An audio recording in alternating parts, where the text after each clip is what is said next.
Hello! Magandang gabi sa inyo lahat. Ay, ano muna tayo, disclaimer. So, pakibasa lang po muna bago tayo magpatuloy. So, shoutout tayo, no? Meron nagsabi, wag na daw ako mag-shoutout. Hindi pwede, 'di ba? Yun na nga lang ang way ko para makabawi dun sa walang sawang nag-aano sa akin, nanonood sa akin. Pagka kung ayaw nyo ma-skip yung, kung gusto nyo ma-skip yung shoutout, sige, maglalagay na lang ako ng timestamp kung saan nyo i-skip, doon nyo i-click para diretso tayo sa topic. Pero for now, shoutout dito kay PCCP Tech, hello. Happy Gray Snake, Sir Mark Kevin Kalutong, hello. Big Yellow Birdie, hello. Sir Rezin Ruelan, hello po. Ma'am Evelyn M, Sir Ivan Flores X Vlogs. Sir Domingo Arador, Drummer Tales, Ma'am Hana Hombre, Sir Domingo Arador uli, Ma'am Jocelyn Tolentino Celones, Sir Jonathan Tupas from Dubai, Ma'am Sel Adnarim, Miranda to, Ma'am Sel Miranda, binaliktad lang, di ba? Sir Rose Ann Reloque, Sir Manny Reyes, sa employees dyan sa San Francisco City Hall Admin Department USA. Happy Veterans Day po sa inyo. Sir O.B. Flester, hello. Ma'am Lourdes Ambrosio. Sir Julian Lakyan, Sir Joban Gamyao, Ma'am Maricar, hello. Sir or Ma'am JLC Sassy, hello. Think Plus, ito sabi ni Think Plus, wag ka na mag-shoutout. Hindi pwede, sir. I-skip mo na lang na skip. So, Sir GD DS, hello po. At saka Ma'am Sherilyn, hello. So, proceed tayo dito sa main video. Ito, may tinatawag na berbalang. Ano ba itong finorward sa akin na to? Yung sa gabi ng Lagim the movie. Isa yata sa sa mga legends eh. Kasi mamaya as we go along, natin tong topic na to. Anong berbalang? Ano yun? Kalahati tikbalang? Kalahati barbero? Joke lang. Isa po sa mga tampok na kwento sa gabi ng Lagim the Movie ang tungkol sa mga berbalang kung tawagin, kinatatakutan dahil kumakain daw ang mga ito ng bangkay sa pinakadulong isla. Parang pagka ganyan, balbal may legend ng balbal eh. Yan yung laging topic nila 88 eh. Pero ang mga balbal nila laging nakatakip ang muka. Pagkagat ng dilim, gumagapang dito ang takot. Meron daw kasi ritong gumagalang mga nilalang na ang puntirya, hindi lang ang mga buhay, pati na raw mga patay. Lumipad sila, us malo sila, supsupon nila. Supsupon. Ano? Lumipad Lilipad sila. Excuse me. Babantayan nila yung bangkay, sisipsipin nila. sila, us malo sila, supsupon nila. Ang tawag nila. So, dapat kailangan may evidence yan, Or halimbawa, kung may makita man na bangkay, malamang sa sementeryo yan, kukuha ng doon, pwede mo kasing isipin, grave robbers yun eh. 'Di ba? Yung mga magnanakaw sa patay, meron namang ganun eh. Tapos, siguro, sa hindi malamang dahilan, isisingit nila na supernatural. Napapansin ko yan sa mga Pinoy. Every time na may magkakaroon ng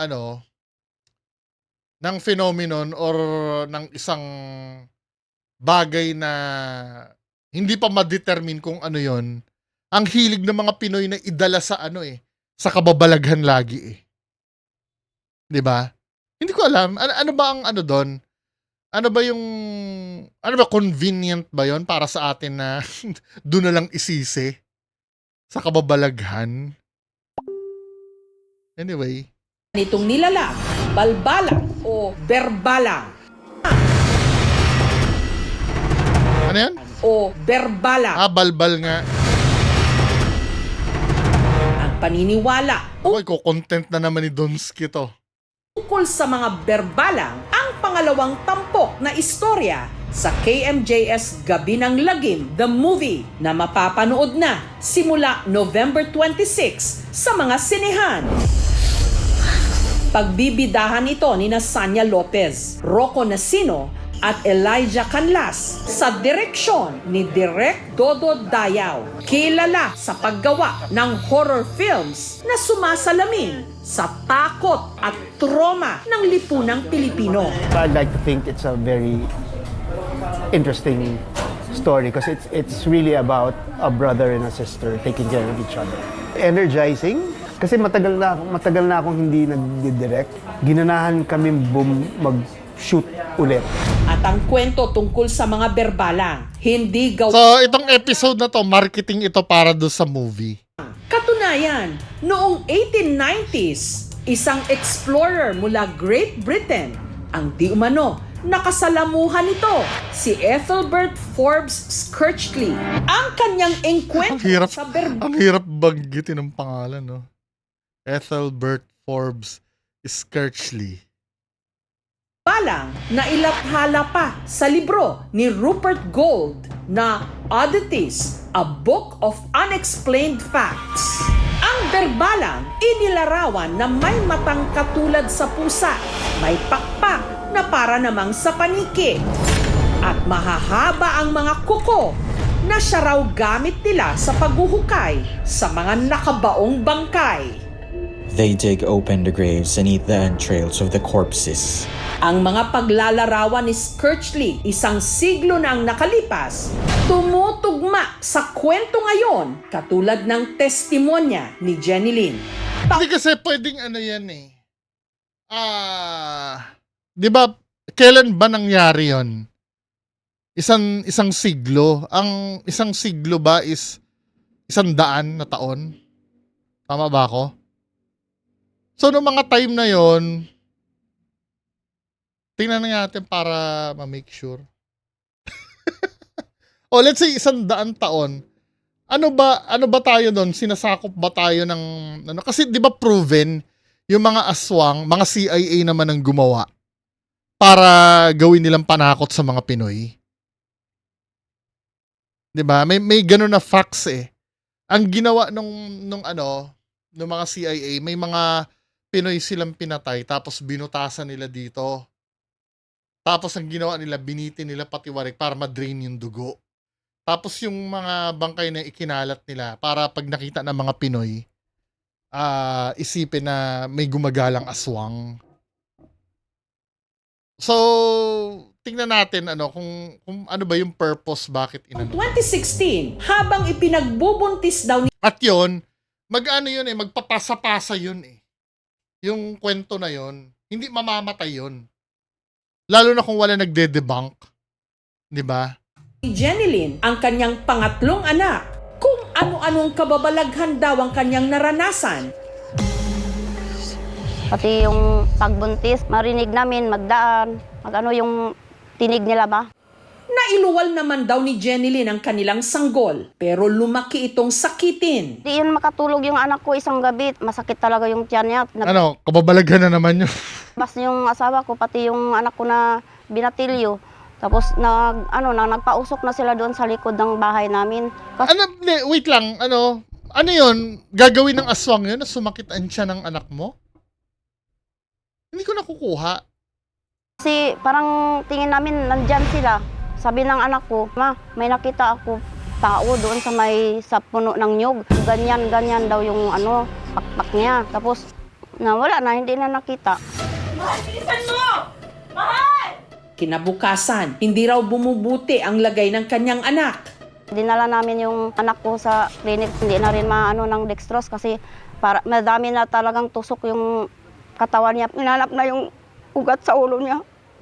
Marami na yung tusok kahit sa ulo, sa paa. Eh ano talaga mahirap talaga pag baby. 'Di ba? Mahirap. Sinubukan pa raw nilang dalhin ang kanyang anak sa mas malaking pagamutan sa kabilang isla. Pero dahil sa layo ng kanilang lugar, hindi na ito umabot pa roon. Makina ng speedboat na sira. Doon na rin na anuhan ng hininga yung anak ko sa sa gitna ng laot. Pero wala namang kinalaman dun yung aswang. 'Di ba? Baka sadyang may sakit lang yung anak mo.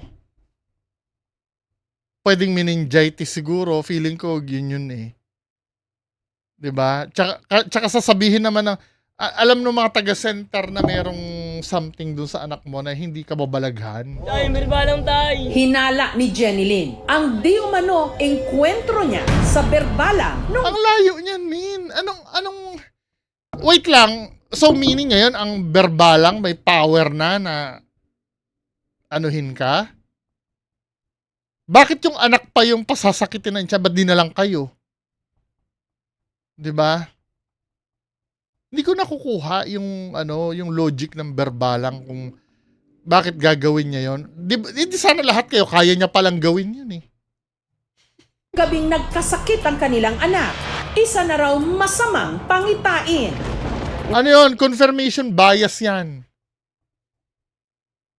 Confirmation bias yan. Naghanap ka na lang dahilan sa pagka... Yes, nire-respeto ko yung yung mawala ng anak pero hindi naman tama na ibintang mo sa aswang yon. 'Di ba? Pag may nagkasakit, magpunta sila. Parang Pangitain. yun, sabi nila pag may nagkasakit, magpunta Sino yung sila. nagsabi? Sinong sila? Parang nag-aantay sila na Ito kaya ko ginagawa itong mga content na to. Syempre culture natin yan maniniwala sa aswang 'di ba? Pero naka-reserve yung paniniwala na yan. Pero katulad ng sinabi ni Sir Jaime Licao ko, 'di ba, yung professor regarding diyan sa paranormal na yan. Ubusin muna natin lahat ng logical explanation. Naka-reserve naman yan Kung talagang wala na, di saka tayo mag-start mag-isip ng paranormal. 'Di ba? Pero I think panahon na para sometimes gamitin naman natin mga Pinoy yung utak natin sa mga ganyang bagay. Nag-e-evolve na ang panahon Kasi sa totoo lang, ito common sense ang paiiralin ko Kung totoong nag-e-exist yung mga yan, dapat may mga data ilan yung pinatay. Hindi lang dapat kayo, kasi syempre yung mga yan, kailangan mabuhay ng mga yan, yung mga berbalang na yan. Kailangan may kainin yung mga yan. Ilan yung bangkay na hinukay dyan sa inyo? 'Di ba? Ilan yung nabiktimang tao dyan sa inyo? Dapat may data nun kung talaga nag-i-exist yung mga yan. At kahit yan ay isang taong nang namamalita yan, kahit kailan, wala man lang nahuli kahit isa lang. Or ngayong modern age na, lahat tayo may daladalang cellphone, wala man lang nakapicture kahit isa. Meron man nakapicture, sobrang labo, at hindi siya definitive. 'Di ba? May mga kumakalat na picture na aswang daw, pero kung titingnan mo, hindi naman talaga siya aswang. mamatay na. Yun ang Inuulit ko hindi ko sinasabing, hindi ko dinidebunk yung mismong aswang. Malay mo meron. Pero, kung yung chance na magiging totoo ang aswang, meron naman chance, kaya lang napakaliit. 'Di ba? Ayoko pa ring alisin yung kalayaan ng Pinoy na maniwala diyan. Pero sana kung maniniwala kayo diyan, bigat-bigatan natin yung ebidensya bago tayo maniwala. Hindi yung sinabi ni ganito. Nagkasakit yung anak ko. Ay, sabi nila kasi pag nagkasakit daw may nagigits nyo. May nagagalit na naman sa akin diyan. gusto nila. Kasi yun ang puntahan nila. Yung tulad ng anak ko. Magpahanggang ngayon, hindi pa rin nawawala ang takot ni Jenilyn sa mga berbalang. Ayaw ko kasing banggitin yung pangalan nila kasi marinig nila. Matakot kami, sir. Sa patuloy na pagsiyasat ng aming team sa maalamat na berbalang, may lumapit sa kanila. Ang babaeng itago natin sa pangalang Marie. Pinapatotohanan daw niya na ang berbalang hindi lang alamat o kwentong bayan at hindi lang daw niya ito nakainkwentro, kundi kadugo pa raw niya. Inapo ko, barbalan. Ang lola ko ay Kita ko berbalang. indagbos niya. Tagna siya lumupad tao pagha. Barbalan. Kita ko indagbos Nung nakita ko siya, bago lumipad, tao pa siya. niya. Tagna siya lumupad tao pagha. Pero nung lumipad na siya, para siyang ibong itim. Lumupad na siya. Manjari na siya biya manok-manok. Ito, tatanungin ko kayo, mga kababayan ko, no? At lalo na doon sa mga naniniwala na ganyan. Kayo mga naniniwala, tinatanggap nyo yon as sapat na ebidensya na totoo ang berbalang? Yung kwento ni nanay? Tatanggapin nyo yon? Sapat na sa inyo yon. 'Di ba? Parang ganito na kukwentuhin ko kaya. Alam nyo ba, ako yung anak sa labas ni Henry C. 'Di ba? Ako ay isang lihim na bilyonaryo.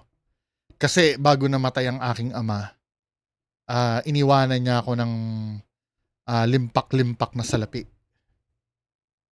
Kinikwento ko sa inyo ngayon. So, maniniwala kayo doon? Diba? Same lang kami nagkwento ni ate. Kasi ang hirap sa ating mga Pilipino, isa rin yan ang dahilan kung bakit kung bakit ang bagal umusad ng buhay natin eh.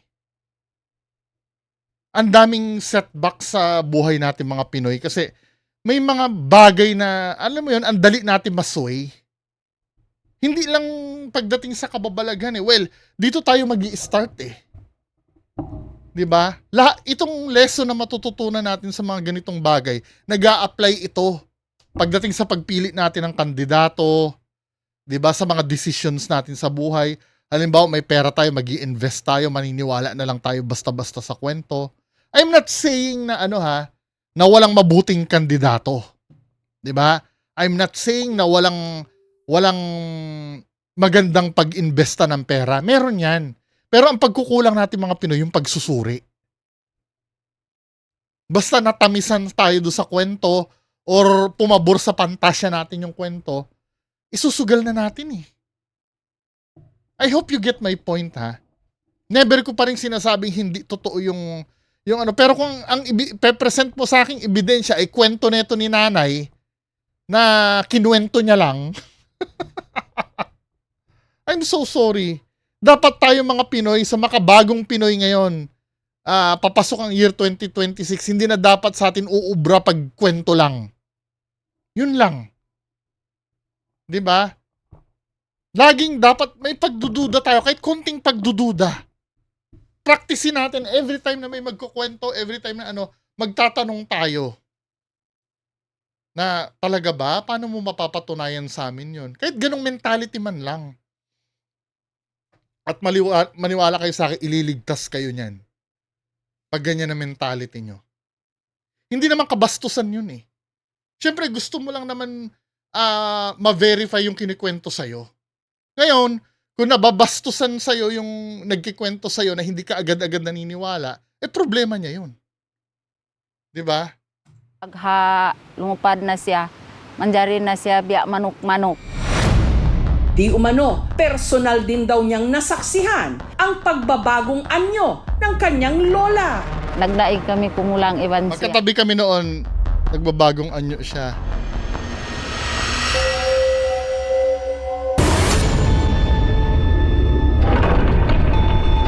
Pagkulang niya, Babalutin niya yung katawan niya ng banig. Kung siya lumupad. Kapag nakadapa na siya, doon na siya makakalipad.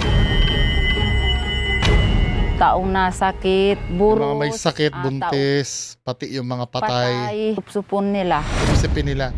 So, nakikita mo yon paglipad niya? Pinupunta niya ng biktima, paano mo nalalaman yung mga ganong bagay? Kinikwento ng lola mo, pagbalik niya? Oy, alam mo, yung mga patay, yung mga may sakit, sinisip-sip ko lahat. Gayunpaman, meron naman daw kahinaan ang mga berbalang. Insukang sinbarbalan, suwa, magsunog tayo, Kalamansi. sumunog-sunog Magsunog ng gulong daw. kami, ang pari niya haluhon Nagsusunog kami para hindi niya mapuna ang mga apo in niya. apo niya. Hikapas barbalan, di Mapapasa yung pagiging berbalang sa pamamagitan ng pagbibigay ng kaalaman. hilan siya ilmo. Ang pagiging berbalang daw namamana dahil dito si Marie, katulad ng kanyang lola, di umano naging berbalang din. Barbalan ako, sa di ako magpangantao, Narinig ako, marayaw ako tao. Nanggagamot ako. Uwi-unting Ayun tao, naman matay pala. tao. Binubuhay ko ang tanag. Manggagamot na siya. Siyempre, kailangan niya ng ng history para paniwalaan niyo siyang nanggagamot siya. So, mag-claim siya na berbalang siya. Di ba? This is bullshit. Puhunan niya yung kwento niya. Minsan ako barbalan. Kahit berbalang Kung ako, tukuray nakokontrol sa ko, di ako hindi kumain ng magkaon tao. Bullshit! Yung berbalang matagal na yan, no? Nangyari yan nung kapanahunan pa ng mga Kastila kung saan ginawa ng mga Espanyol, yung mga babaylan natin na umaayaw sa kanilang reliyon ay ginawang mga berbalang. Wag natin Di ba? Mind conditioning na mga na mga dayuhan yun. Parang same nga nung ginawa ng CIA, di ba? katakutan ang mga lugar kung saan ay may sinasabi tayo ay kababalaghan dahil mayaman ang lugar na ito sa kwentong bayan, mayaman ito sa kalikasan at parte ito ng ating kamalayan at ng ating lipunan. Ang Katulad nga na sinabi ko, di ba? Kung totoo yung mga ganyang kwento, kung meron mang katotohanan yan, dapat may documented yan. Kahit isa man lang. Sa 100 taon or kahit panahon pa ng Kastila yan, sa haba ng panahon na yun, wala man lang na ikwento. Ay, ikwento, na i-document na nag-i-exist yung mga yan, di ba? takot na hinahasik ng mga berbalang tampok sa KMJS Gabi ng Lagim, the movie, na mapapanood na ngayong November 26 Dapat i-Netflix nyo na lang. sa mga sinehan. Kaya siguruhin pong isama ang buong barkada at pamilya para meron kayong kasama. Dahil baka hindi nyo ito kakayaning mag-isa. Buong pagmamalaking inihahandog ng GMA Pictures at ng GMA Public Kaya na yan. Ano yung susunod? Maharap ko to eh. Para kay Lola din. Pangiti, lumalakas kapag kapil. So ito trailer na lang to, no? So yun lang naman ang pag-uusapan natin, mga kababayan ko. Diba? Yung paniniwala natin regarding dyan sa mga aswang, sa mga duwende. So, nandyan yan. Nandyan yan. Hindi naman kinukontra yan eh. Open naman tayo dyan. Kaya lang, syempre, bago tayo magbigay ng tiwala, magsuri muna. Magsuri muna tayo. Parang ganito yan, ano? Halimbawa ako, nagpo-propose ako sa ibang aspeto na lang, hindi na regarding sa kababalaghan. For example ako, magbibigay ako sa inyo ng proposal na mag-i-invest kayo sa akin ng pera nyo. 'Di ba? Magagamit nyo yung attitude na yan. Susuriin nyo muna kung kapanipaniwala ba yung mga claims ko. 'Di ba? Pero kung naniwala na lang kayo sa kwento ko, 'di ba? Ikakapahamak nyo yun. Yun lang ang pinupunto ko dito. Meron namang, may mga totoong naman dyan. Totoo naman talaga na kaganapan siguro. Hindi ako sigurado ha. Meron dyan, somewhere out there. Pero need mo ng solid proof talaga eh. Bago mo ibigay yung panina. Alam ko ako din, nag-fail din ako dyan. Kasi, nandun na nga yung sinasabi nating confirmation bias, di ba?